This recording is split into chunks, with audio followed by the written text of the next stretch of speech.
Welcome back, everybody, to now what is going to be where I go into talking about what the Bible has to say.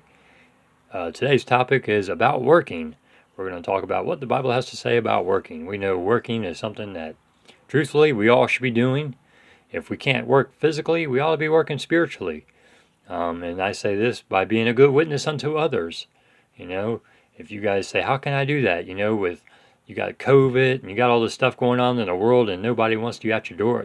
Nobody wants you at their doorstep, knocking on the door, trying to witness to them. Well, that's why we got these platforms, I think, like YouTube, Facebook, Instagram, Twitter, all these things that, most people are like shunned away from, I'm sure, in some ways. We can actually use these platforms to a benefit to actually get the word out, to share the gospel with others, This is a perfect way to win the lost and dying world when you get down to it, Or it's also a way to share with others of what the scripture has to say so they will have answers. A lot of people have questions. Well, the answers are in the Bible. It's just a matter of getting in there and reading.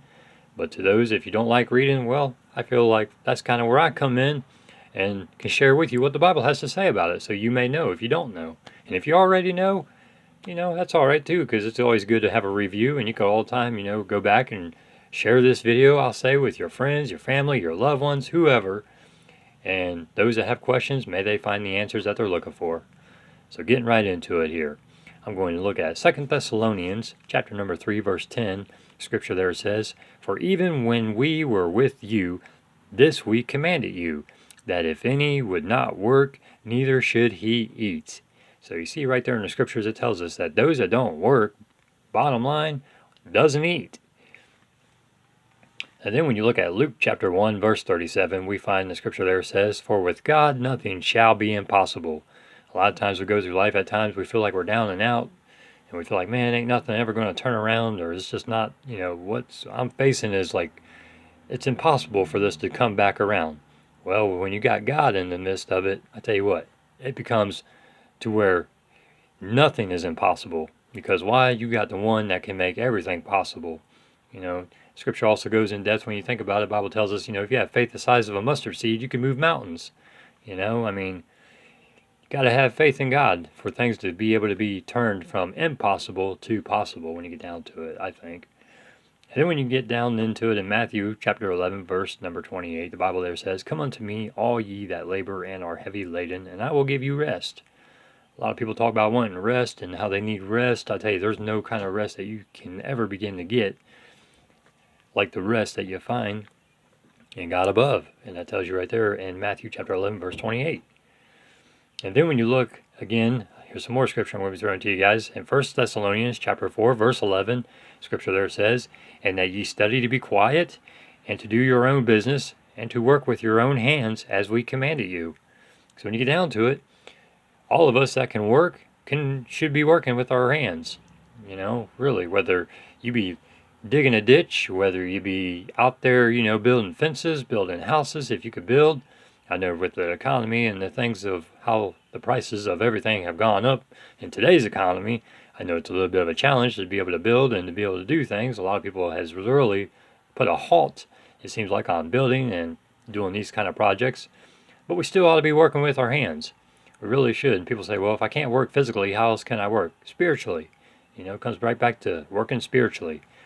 Trying to win the lost and dying world, That's why we're on this earth. Us that are born again believers, it's our purpose to be out being better witnesses. That's being a good, leaving behind a good testimony when you get down to it, to where people remember us as, hey, that was a soul winner right there. Somebody that's out to try to win the lost souls.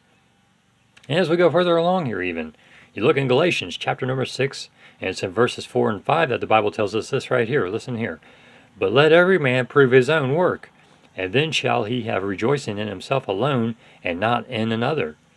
So, when you get down to it, yeah, Scripture tells us here, let man prove his own work. How does he prove his work? Working with his own hands.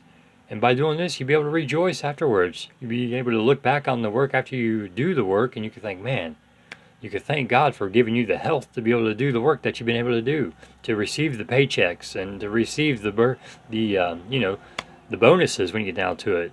And the blessings that come with it, it's just, yeah, I mean, it's all about, rejoicing in yourself and in the Lord too, because He gave unto you what you didn't have to begin with, you know, whether it be the energy to do the job or just the health to be able to keep in motion while you're doing your job. That's a blessing that comes from God. And people say how, sometimes people kind of look at that and think that's kind of silly talk, but it really is truth, because He puts the air in our lungs for us to be able to breathe and to walk, to talk, and to function all together when you get down to it. And I think that's something that sometimes we take for granted. We don't think much about it because it just comes naturally and we just do it, and without sometimes the thankfulness that we should have. But when we stop and think about it, it's like, yeah, we ought to be thankful because we're blessed. We really are. We're blessed. And then, last but not least, we see in 1 Corinthians chapter 16, verse 14, Scripture there says, "Let all your things be done with charity." So when you get down to it, when we do anything, it ought to be done with charity. So there you guys have it. That concludes today's little video here about what the Bible has to say about working. If you guys enjoy these kind of videos, feel free to give me a thumbs up. Feel free to subscribe to the channel. If you want to go back in history a little bit, you could go look up some of my previous videos even. I got a lot of stuff on there that I think it would be a help to you. If you don't maybe know some of the things that's already on there, maybe it'll be something that will educate you a little bit more on different topics or whatever. If you look back in the channel and you see one that kind of strikes your fancy or catches your eye, as they say, definitely click on that video and give it a watch. And if you feel like you want to share it with others, I encourage you to do that too. And as always, I thank you guys for the time you take to sit here and listen to me share with you what the Bible has to say on different subject matter. And today, yeah, what it had to say about working.